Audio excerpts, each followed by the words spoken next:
ഷെഫാണ് ശരിക്കും. ഷെഫാണ്. ഓ അപ്പൊ പ്രത്യേക ഒരു ഇത് കറി ഷെഫുമാരോടൊക്കെ എനിക്ക് ഭയങ്കര ഇഷ്ടമാണ്. ഇവരുടെ കൈ എന്ന് പറയുന്നത് ദൈവത്തിന്റെ കയ്യാന്ന് പറയുന്ന പോലെയാണ്. കറി ഷെഫ് എന്ന് പറയുന്നത് അത് വേറൊരു കലയാണ്. കാരണം ഇവര് നമുക്ക് വേണ്ടി ഭക്ഷണം ഉണ്ടാക്കി തരുമ്പോ കുക്ക് ചെയ്യുമ്പോൾ അത് ശരിക്കും പറഞ്ഞാൽ നമ്മൾ അത്രയും അല്ലെ ഇങ്ങനെ അല്ലെ നമ്മളെ പറ്റുന്ന ഭക്ഷണമായി പുറത്ത് കൊടുക്കാവുള്ളൂ എന്ന് ചിന്തിക്കുന്ന ഒരു വ്യക്തിയാണ് ഞാൻ. ഏറ്റവും കൂടുതൽ ഇഷ്ടമുള്ള ഭക്ഷണം ഏതാണ്? എനിക്ക് നമ്മുടെ നാടൻ സൗത്ത് ഇന്ത്യൻ ഡിഷസ് ആണ്. Okay okay. നമ്മളെ പുട്ട്, ഇഡ്ഡലി, ഇടിയപ്പം. പോരുന്നു എന്റെ കൂടെ.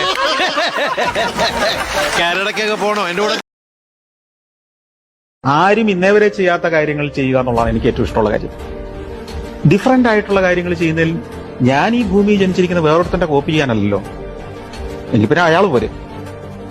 ഈ ഭൂമിയിൽ എനിക്ക് എന്റേത് മാത്രമായ ചില ദൗത്യങ്ങൾ ചെയ്യാൻ ഓരോ വ്യക്തിയും അങ്ങനെയാണ് ജനിച്ചിരിക്കുന്നത്. നിങ്ങൾക്ക് ചില മിഷൻ ഉണ്ട് ഇവിടെ ഭൂമിയിൽ ജനിച്ചപ്പോ. അത് വേറൊരാൾ ചെയ്തതിന്റെ കോപ്പി ചെയ്യലല്ല നിങ്ങളുടെ മിഷന്റെ. നിങ്ങൾ ജനിച്ച எந்த வேலை செய்யறோங்கிறது முக்கியம் இல்லைங்க. செய்யற வேலை மனசுக்கு பிடிச்சி செய்யறோமா அதான் முக்கியம்.